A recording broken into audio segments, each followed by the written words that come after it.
Thank you for joining me on the Save My Thyroid podcast, where I help people save their thyroid and regain their health. My name is Dr. Eric Osansky, and if you have hyperthyroidism, including Graves' disease or toxic multinodular goiter, then you will especially benefit from these episodes.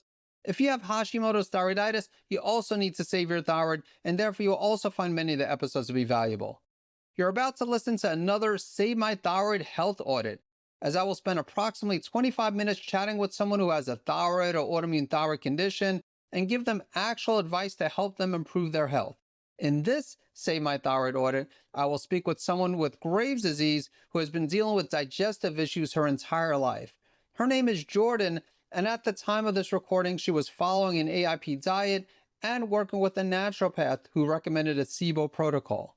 Just a reminder that this isn't exactly the same as a comprehensive consultation I do with a patient, as prior to doing an audit, I have the person fill out a brief application, and it's fine if they send a few basic blood tests, whereas with a patient consultation, I'll have them fill out a comprehensive health history and other forms, and they usually will also send a decent amount of labs for me to review. And of course, a patient consultation is a lot longer, but either way, I'm confident that you will find this conversation to be valuable. Also, if you would like to apply to do an audit with me, you could do so by visiting savemythyroid.com/audit. As usual, make sure you listen to the post-episode chat after the outro music, as I'll expand on bloating and stomach aches, testing versus guessing, blood testing after getting a cold, high heart rate upon exertion, iodine supplementation and hyperthyroidism, and Brazil nuts versus selenium supplementation. And you can access the show notes by visiting savemythyroid.com/202. Anyway, here's my conversation with Jordan. Welcome to the Save My Thyroid podcast, hosted by Dr. Eric Osansky. To stay up to date on the latest thyroid health-related topics, make sure to subscribe on your podcast player. And to get your free thyroid and immune health restoration action points checklist, visit SaveMyThyroidChecklist.com. The following discussion is for educational purposes only and is not intended to diagnose or treat any disease. Please do not apply any of this information without first speaking with your doctor. Now let's head to the show. So welcome to another Save My Thyroid Health Audit. I'm chatting here with Jordan, who was diagnosed with Graves' disease. Thank you so much for joining us, Jordan. Yeah, absolutely. Thank you for having me. Yeah, really looking forward to this conversation, as you were diagnosed with Graves' disease not too long ago. Now, you put 2 weeks when you filled out the application for this audit. That was a few weeks ago. So I guess it's been a little over a month since you were diagnosed now. Yes. Any family history that you know of Graves or any other thyroid or autoimmune thyroid conditions? Yes, my mom was diagnosed with Graves, and then my grandmother on her side had hypothyroidism, but I'm not sure if it was related to Hashimoto's. But I know there are thyroid issues in my family. All right. And then just out of curiosity, how did you find me? How did you end up learning about me? So when I was first diagnosed, I knew right away that I wanted to do my best to reverse this naturally, since I didn't want to go on medication. And my husband is a big podcast listener. And so we both went right at it, trying to research different methods to heal myself naturally. And he actually came across your podcast and we listened to it together, which kind of started my journey to this route. Okay. You said you read my book, so you must have gone through them pretty quickly since you were just diagnosed. Or did you listen to the audio version of them? No, I read them. I get pretty focused when I'm researching. So I spent day in and day out researching how to heal, read all the books that I could as fast as I could to start right away. Okay, that is wonderful. So what you put down here on the application, that you were actually being treated for a concussion, and then you were tested for TSH during a routine visit, and you asked for the test because it wasn't tested for over a year. And then the primary care doctor found that it was low. And then you saw an endocrinologist who then did the diagnosis for Graves. And then you started working with a naturopath, taking some supplements. Are you still following the AIP diet as we speak? I am, yes. So this will be my 6th week, I believe. All right. And then, so as far as some of your challenges here, exercise challenges due to heart symptoms, and then I don't know if you're still having like bloating, stomach aches with AIP, but that's also what you put down there as well as the supplements you're taking. So are you still experiencing those same symptoms with AIP? Yes, I am. I feel like it's improved. I've gotten used to it, but I'm still getting stomach aches after my meals. And then my heart related issues are still the same. I'm still getting the palpitations pretty frequently, getting the heart rate spikes and exercising. They have improved, I feel like, since I've started with the AIP and some of the supplements, but they're still there. Were you experiencing any digestive symptoms prior to following AIP? I have pretty much my entire life just been living with bloating and stomach aches after every meal. I've eaten a very whole organic diet before I was diagnosed. And so it didn't really matter what I was eating. I just always was bloated. Okay. And did the naturopath that you are working with, has she done any testing at all, like any type of gut related testing? No, I had asked that, but he mentioned that he doesn't do any testing. He did an intake meeting where we went through my symptoms and the timelines, and he is pretty confident I have SIBO, but he says that he doesn't recommend or do any testing himself. He just is confident in it, and he is treating me for that. Okay. You take like an herbal approach then? Yes, I believe it's an antifungal. And then I have a pretty long list of herbs that I'm taking for it. Just for the SIBO itself or? For the SIBO itself, and then for other digestive aids. Yeah. I mean, it sounds like it very well might be SIBO. The treatment, typically it's either the herbal antimicrobials or then there's the antibiotics. What's called rifaximin is usually used for SIBO. There's also an elemental diet, which is a liquid diet that most people don't want to follow unless if it's like really, really bad, then some people are willing to follow it. But the herbs usually work well. Have you noticed any positive changes? It sounds like it's not as bad since you said you started AIP. So I'm wondering, do you think that's at least in part due to taking the supplements or? I think it's definitely been improving since my switch. I was eating a lot of grains prior and some gluten and dairy here and there. So I do think it's improved, but I can't tell if it's from the AIP diet itself or from the supplements that he's giving me. Okay. I try to be conservative with the testing, but in this case, usually I like to try to see if it's SIBO or if there's something else going on. But since you already started you on the protocol, it makes sense to just follow it. And if it is SIBO, that's a challenge. Most of the times the herbs work, sometimes they don't. So like if it doesn't work, it would just be interesting to see what direction he goes in. But let's hope that it does knock out the symptoms. And if it knocks out the symptoms and the things with SIBO, sometimes it could come back. And he might have not spoken about this yet, but there's like what's called prokinetics that some people need to take to help maintain the gut motility even after getting rid of SIBO. And really, the only way you know if you need those is to either go on them and then eventually stop taking them, or some people don't go on them at all, just see if it comes back. But the first step is obviously seeing if the supplements will help with the SIBO or with the digestive symptoms, which seem to be related to SIBO. And you'll see how that goes. Because, yeah, the AIP diet, if someone has, it's not common for someone to have those symptoms, but if someone has another condition, like if they have SIBO or like a histamine intolerance, then some of those foods are high in histamine that are AIP friendly. Some of the foods that are friendly are higher in FODMAPs and could also aggravate SIBO if someone's dealing with SIBO. So the AIP diet itself usually won't cause those symptoms, but it does sound like based on what you mentioned that eating those foods, if they cause those symptoms, which they did, then it sounds like a good chance it would be SIBO. So again, hopefully those digestive symptoms subside, not only just improve, but just completely go away. If not, you said he doesn't do any testing, like typically, or just in this case, he didn't do any testing. No, he doesn't do any testing with any of his patients. Okay. Everybody's different. So I've had some people on the podcast like that. And then I've had some people on the podcast that do the complete opposite, where they like go crazy with the test and they recommend like 5 or 6 different tests, which could get pricey and you get really expensive. So I try to usually go in between, start out conservatively, and hopefully we don't need to get aggressive with people I work with, but sometimes we do. And yes, it all really depends on the health history. So with the heart rate when exercising, so the next question I have for you is, are you taking anything to lower the thyroid hormones, whether it's anti-thyroid medication or herbs such as bugleweed? Yes, so I have a thyroid calming supplement, which is a mix of motherwort, lemon balm, and bugleweed. And then he has me on additional dosage of bugleweed as well. So I do feel like those are helping. And do you have a scheduled thyroid panel as well to see if what changes are taking place? I do have it, all the order is in, but I'm unsure when to test, especially since I just had influenza and I feel that all of my symptoms came back as they were on day one. So I'm unsure when to actually test.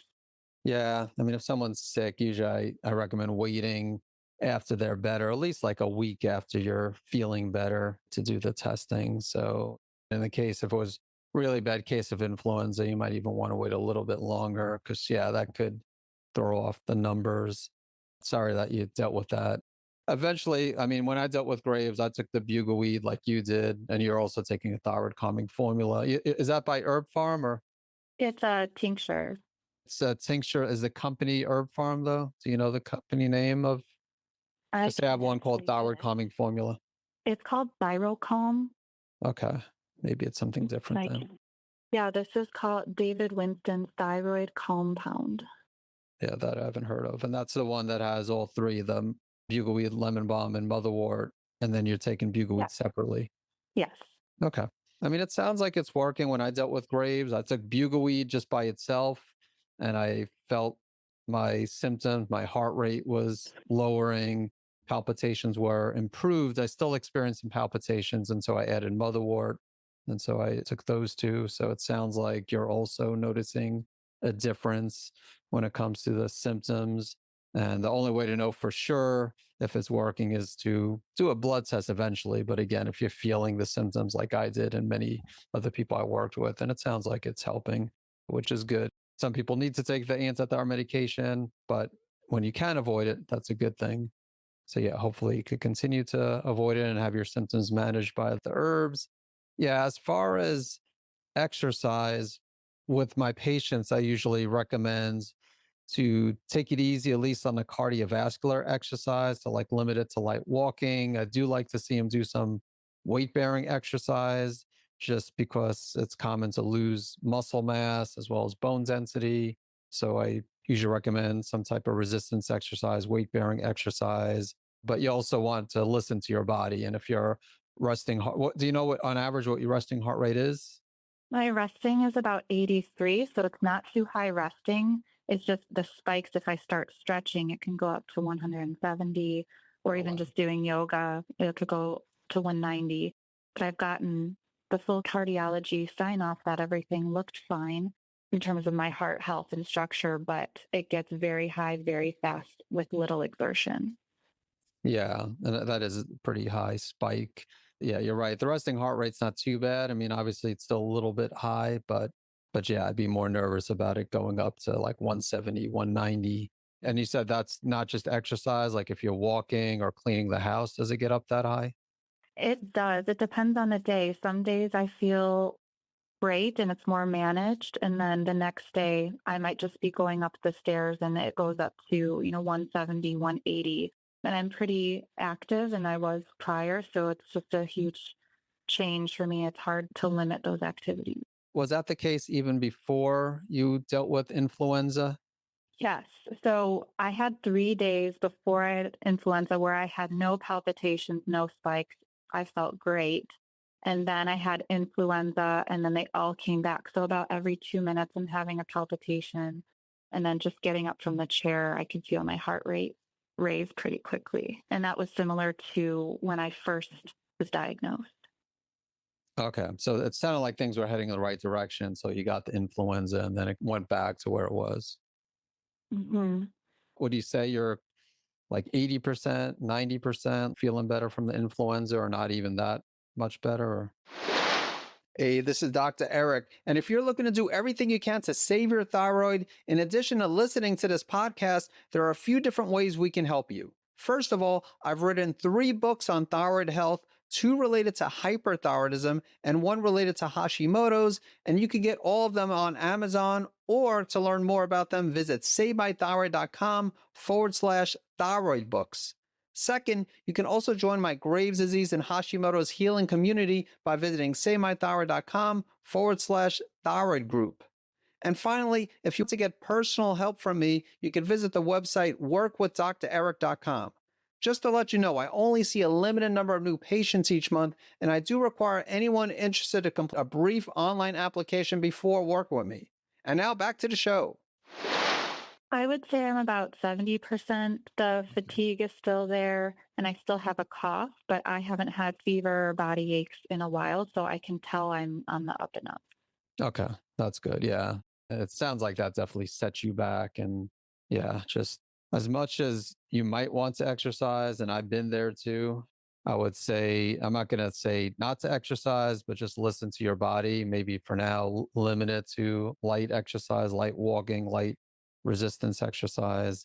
But yeah, hopefully it might take a few weeks if you're feeling still 70% obviously is better than 30%, but it's still, you might have like at least a week or two to go, maybe possibly longer until you're feeling, as far as the influenza goes, 100%. But once you get to that point, I would say wait another week and do a blood test. If it just seems like 2 or 3 weeks go by and you're still dragging along and you're not feeling still 100%, at that point, you might just want to do it anyway. Like I wouldn't wait 3 months or 4 months to do a thyroid panel. When was the last one that you had done?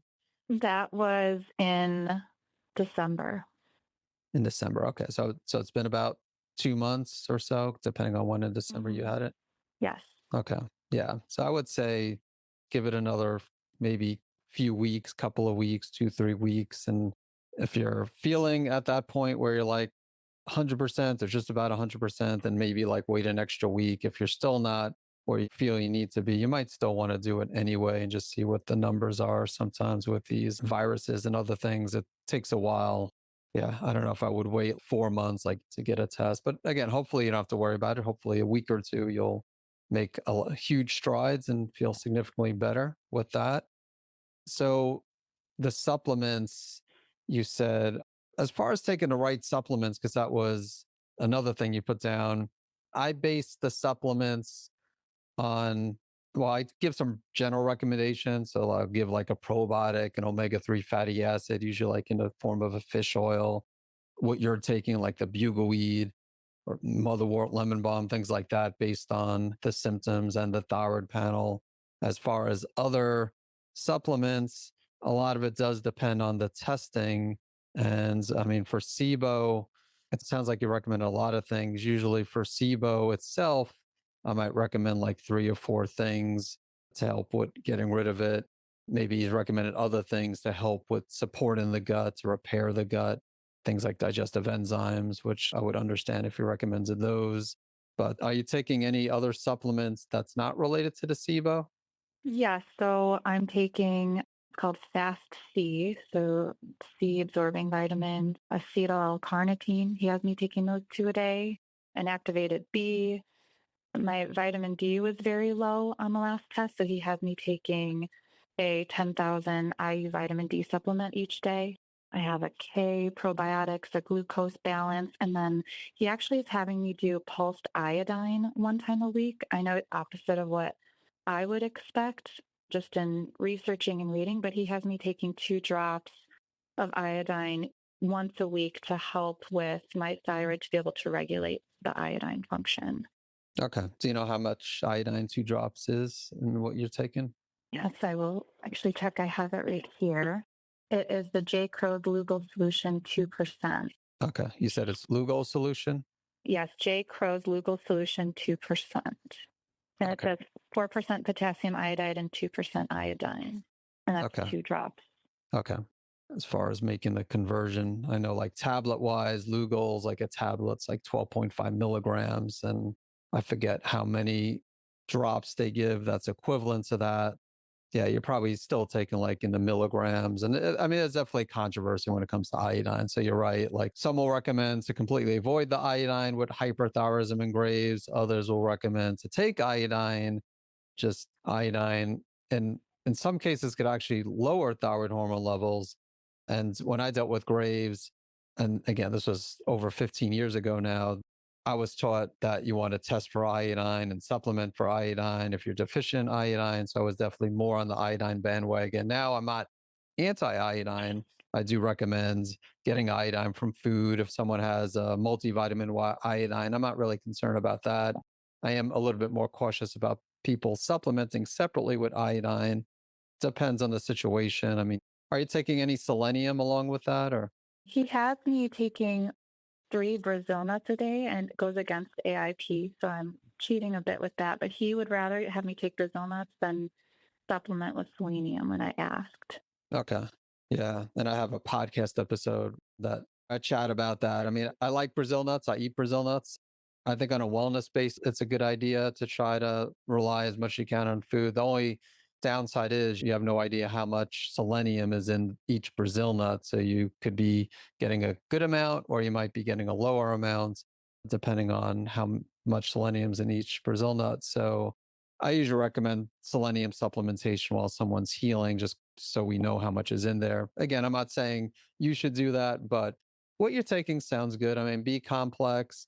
Yeah, I usually test adrenals. So I like to see what adrenals look like before someone takes the B complex, but the B vitamin's water soluble. So it's not going to hurt necessarily to take a B complex. The L-carnitine, you're taking acetyl L-carnitine, which I don't know if you recommend it for the thyroid or for other purposes. And then vitamin Z, I can understand vitamin Z and the sounds like the K as well, the K2 to help guide the calcium into the bone. So that makes sense. So the iodine, not everybody would agree with. I can't say I currently take that approach, but in the past I would give separate supplementation, but I also based it on testing, like urinary testing. It's all about progress. As long as you're progressing, that's what we want to see. Obviously, if your thyroid numbers improve, you're feeling better, your antibodies, which eventually should be retested, if they're heading in the right direction, that's great. If not, then that's where more detective work needs to be done to see if the SIBO has been eradicated, which is in his case, he's going to go more by symptoms than by testing since he didn't do the testing. And then he'll have his own approach. Does he do applied kinesiology, just like muscle testing? Not that he's mentioned, no. Okay. So he's just really going by symptoms, it sounds like, and the blood test. Like he does pay attention to blood tests and symptoms, Mhm. but not any muscle testing and not any functional medicine testing. Correct. Okay. Yeah. Again, every practitioner is different. So you're under his care, just see how you're improving. It's not, again, it's not the approach I take, but just because I don't take that approach doesn't mean my approach is right and his is wrong. If you get really good results, that's obviously what you're hoping for. And that would be a good thing. And if you get great Me results, you too. also did so without spending money on testing and you can't complain about that. So I guess as far as the next steps is obviously you're working with someone. So I would continue following the recommendations for the SIBO protocol. It sounds like what you're doing with the herbs to manage the symptoms is helping, but the only way to know is by doing another blood test in the future. And like I said, I wouldn't wait too long before doing that. But yeah, a little bit of a catch 22 because you're getting over the influenza. AIP diet, 6 weeks. It sounds like you're doing a great job. The one thing I will say about AIP and SIBO, again, everybody's different also with their approach diet wise. As you probably know, you read my books, you listen to my podcast. I like AIP. Usually, if someone's healing from SIBO, a lot of times I'll follow like that low FODMAP diet, which I talk about in the hyperthyroid healing diet book. And I also mentioned that I usually don't combine diets, like have someone do AIP and low FODMAP because it's more difficult. So if someone's like following SIBO, we might prioritize low FODMAP while they're healing and then make the switch to AIP. But again, if as long as you're not struggling too much with the diet, if as long as you're not finding it too restrictive, and it sounds like maybe you're not completely avoiding the high FODMAP foods, you're just dealing with the bloating gas, and then sounds like it is helping the SIBO protocol. But that's the approach I would sometimes take is just have someone maybe not do AIP right away if they're dealing with SIBO, and then follow that low FODMAP diet, and then incorporate AIP later on. If you're familiar with the 5R protocol, the very first R is remove, and that's what you're focusing on right now. So, and not to say you can't focus on replace, reinoculate, repair, rebalance now, but in the case of SIBO, sometimes you want to do that exclusively before incorporating some of the other components of the 5R protocol. Before we wrap up, any last questions that you have, Jordan? No, I really appreciate your time. Thank you. All right, you are welcome.